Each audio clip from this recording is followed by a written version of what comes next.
The Boy Who Asked Why. The story begins not with a flash of light, but in the quiet, muffled world of a 7-year-old boy in Milan, Ohio. Thomas Alva Edison, known to his family as Al, was a child of restless energy and an almost aggressive curiosity. While other children played, Al watched the mechanics of the world. He watched the grain elevators, he watched the way the wind moved the water. But the world of formal education had no place for a mind like his. In 1854, his teacher, a man of rigid discipline, grew frustrated with Al's constant questioning and addled behavior. He was deemed too slow, too distracted, and perhaps a bit difficult.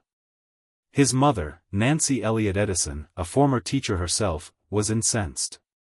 She withdrew him from school after only 3 months, looking him in the eye and telling him something the world hadn't yet realized: you are not slow. You are capable of more than they can imagine. It was at his mother's kitchen table that the wizard was truly born. She didn't just teach him to read, she taught him how to learn. By the age of 9, he had read R.G. Parker's School of Natural Philosophy. He didn't just read the experiments, he performed them. Then came the silence. A bout of scarlet fever, or perhaps a later incident on a train, left him with a progressive hearing loss that would define his life. To many, this would be a tragedy. To Al, it was a gift. The world grew quiet, allowing him to live inside his own thoughts, undisturbed by the chatter of the mundane. He often said, "My deafness has been of great help to me. It saved me from having to listen to a lot of rubbish." Smoke, sparks, and the iron road. By age 12, the young entrepreneur was emerging. He convinced his parents to let him sell newspapers and candy on the Grand Trunk Railroad. He wasn't just a salesman, he was a disruptor. He set up a small laboratory in a baggage car and even began printing his own newspaper, the Grand Trunk Herald, the first ever to be published on a moving train. One day, fate intervened in the form of a runaway train car. Young Edison dived onto the tracks to save the 3-year-old son of a station agent.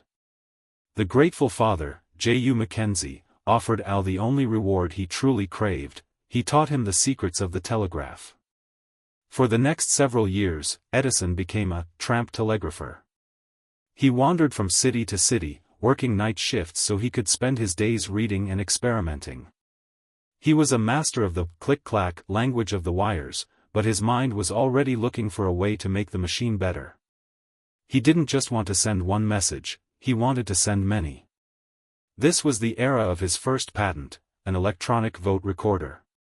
It failed miserably.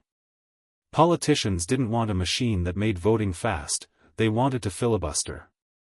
Edison learned a brutal, vital lesson: I will never waste my time inventing something that people will not buy. The Factory of Dreams, Menlo Park. In 1876, with the money he earned from improving the stock ticker, Edison did something revolutionary. He didn't just build a workshop, he built an invention factory in Menlo Park, New Jersey. This was the world's first industrial research laboratory. He brought together chemists, mathematicians, and mechanics, the Insomnia Squad, and tasked them with creating a minor invention every 10 days and a big thing every 6 months. The first big thing was the phonograph. In 1877, he leaned into a mouthpiece and recited, "Mary Had a Little Lamb." When the machine played his voice back to him in a tinny, scratchy echo, even Edison was stunned. For the first time in human history, sound had been captured. The world called him the Wizard, and for the first time, the name stuck. But his greatest challenge lay ahead: the electric light. The story of the light bulb is often told as a single moment of inspiration. In reality, it was a war of attrition. Edison and his team tested over 6,000 different materials for a filament, everything from beard hair to shredded cardboard to exotic grasses. Night after night, the lab was ablaze with the smell of scorched carbon. When an assistant lamented that they had failed 1,000 times, Edison famously replied, "I have not failed. I've just found 10,000 ways that won't work." Finally, in October 1879, a carbonized bamboo filament burned for 13.5 hours. He didn't just invent a bulb, he invented the entire grid, the sockets, the switches, the meters, and the underground cables. He was bringing the sun into the parlor. The war of currents and the weight of ambition. As Edison's fame grew, so did his stubbornness. He was a champion of direct current, DC, believing it to be the safest way to power the world. However, a brilliant young Serbian immigrant named Nikola Tesla arrived at his door with a better idea: alternating current, AC. The rivalry that followed was cinematic in its intensity. Edison, the pragmatic, gritty businessman, clashed with Tesla, the visionary, mathematical poet. Edison, fearing for his DC empire, engaged in a desperate campaign to discredit AC, even going so far as to demonstrate the dangers of high-voltage AC in public. It was a rare moment where his competitive streak clouded his scientific judgment.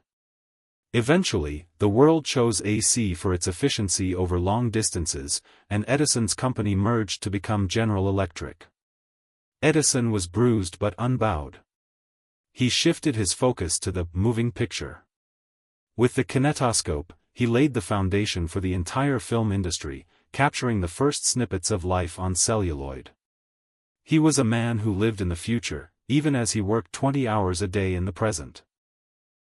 The sunset of a titan. Edison's personal life was often secondary to his work. His first wife, Mary Stilwell, died young, and his second wife, Mina Miller, had to navigate the life of a woman married to a man who slept in 4-hour increments on a lab bench. Yet, in his later years, he found a kindred spirit in Henry Ford. The two would go on camping trips, though Edison's idea of camping usually involved discussing the future of synthetic rubber and electric cars. As he aged, his body slowed, but his mind remained a furnace. Even on his deathbed in 1931, his last words to his wife were, "It is very beautiful over there." On the night of his funeral, at the request of President Herbert Hoover, millions of Americans turned off their lights for 1 minute. The darkness that descended was a profound reminder of what the world had been like before he arrived. The legacy of the persistent mind. Thomas Edison was not a natural genius in the way we often think. He wasn't a master of complex calculus like Maxwell or a theoretical giant like Einstein. He was something arguably more influential: he was the master of persistence. He taught the world that innovation is not a lightning bolt, it is a system. He democratized technology, taking it out of the ivory towers of academia and putting it into the hands of the common person. Today, every time we flip a switch, watch a movie, or record a voice memo, we are interacting with the ghost of Menlo Park. His life story remains a beacon for every entrepreneur who has faced a failed experiment. He proved that the only true failure is the decision to stop looking for the answer. As we move into the age of AI and space travel, the Edisonian method, brute force experimentation coupled with an unshakable belief in the impossible, remains the heartbeat of human progress.